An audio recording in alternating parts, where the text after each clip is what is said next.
Here we are. This is the very beginning of our run into the strip. Come this way.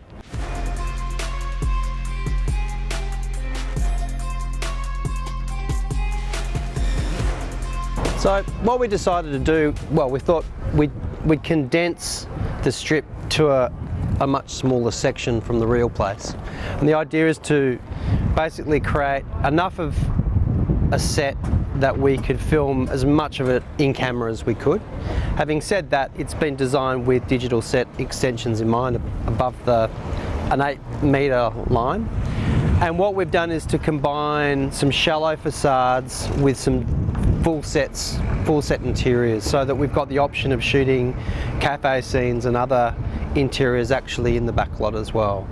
So we've always tried to give Bruce as much scope to shoot from the outside of the set onto the street through glass, so he can find some really interesting cinematic values. So if you look around, we sort of did a lot of historical research based on the historic, like the architectural vernacular of that time, and we've tried to condense those elements and put them on the set here. So we've got King's Cross News Agency, we've got a full set here.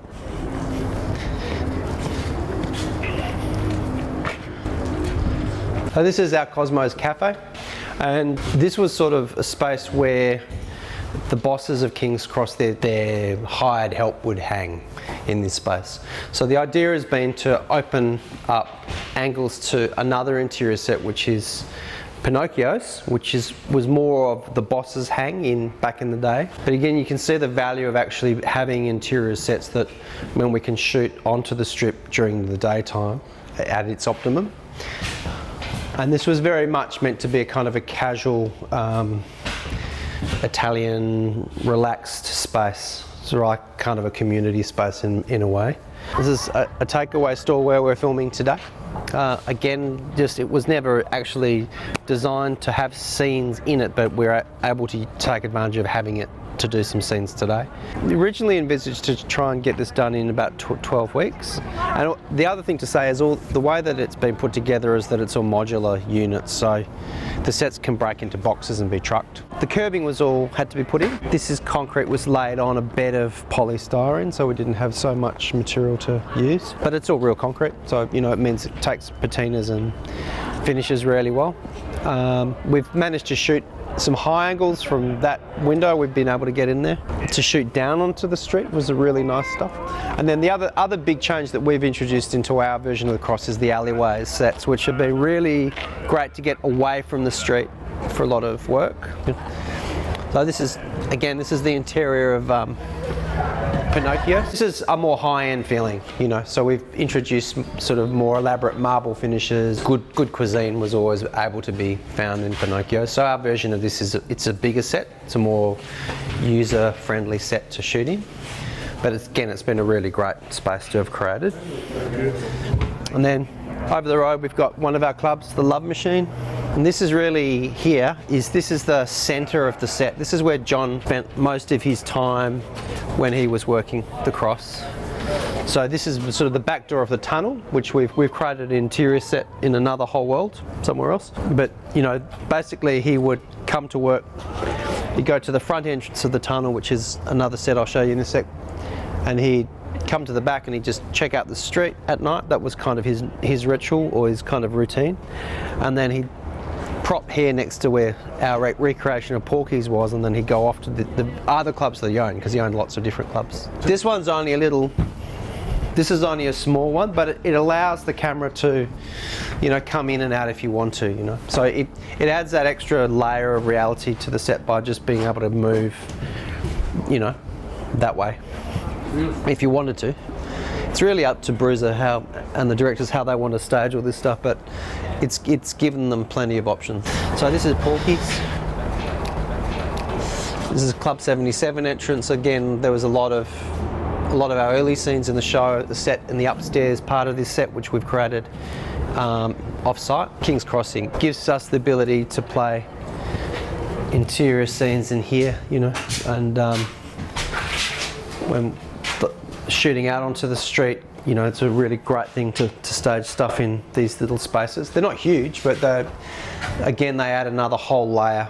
Miles, who's one of our set dressers, has created this based on his own experience of tattooing, which is something that he does professionally to decorate the set with.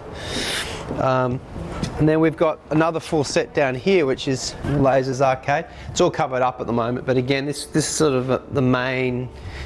This is a major set because this is where a lot of the cocaine dealing was going on in the Cross. It was basically not really a gaming arcade, it was just a front for dealing coke.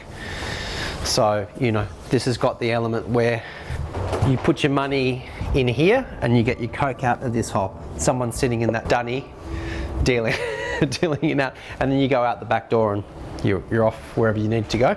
We created this bend in the street so that you can, because we don't have, as you know, set doesn't go on forever, but it's given us the ability to shoot along the street with not shooting off, which is, and particularly good at night time. We can run cars doing circuits. So the great thing about this is obviously pedestrian control and vehicles.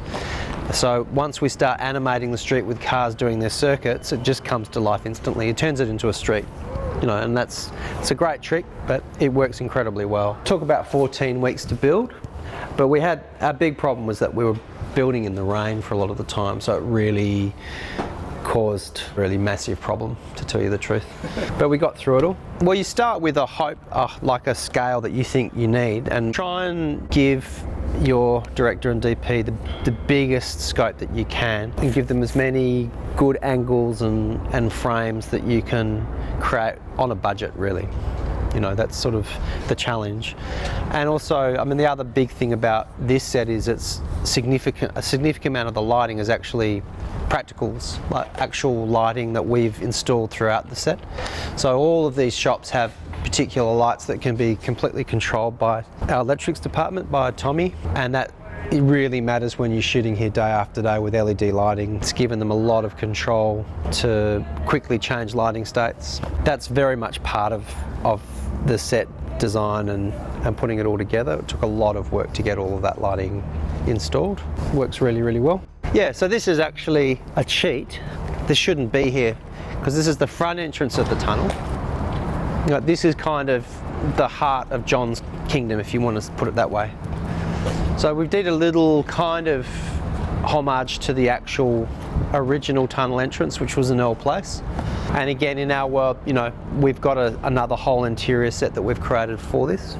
But this has allowed quite a few sequences, sort of fight sequences, bikies, to be staged here. And again, it's worth just seeing it at night time because the whole thing changes. But it holds up in both day and night really well, you know.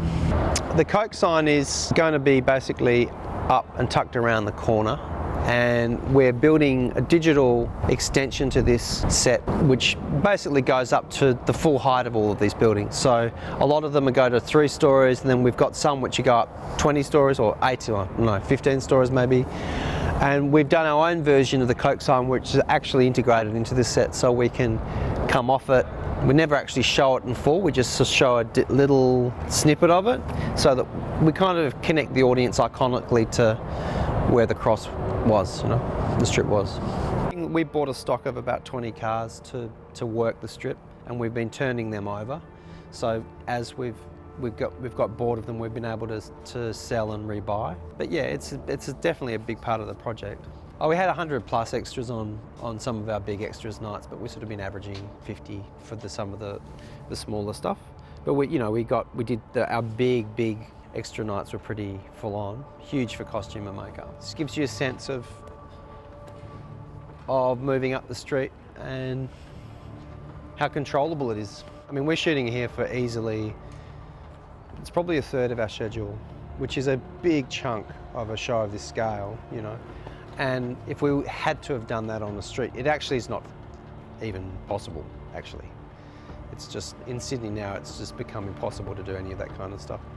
So it's really about getting the right creative control and, you know, making it happen. Look, what I'm really most proud of is that we actually pulled it off at all.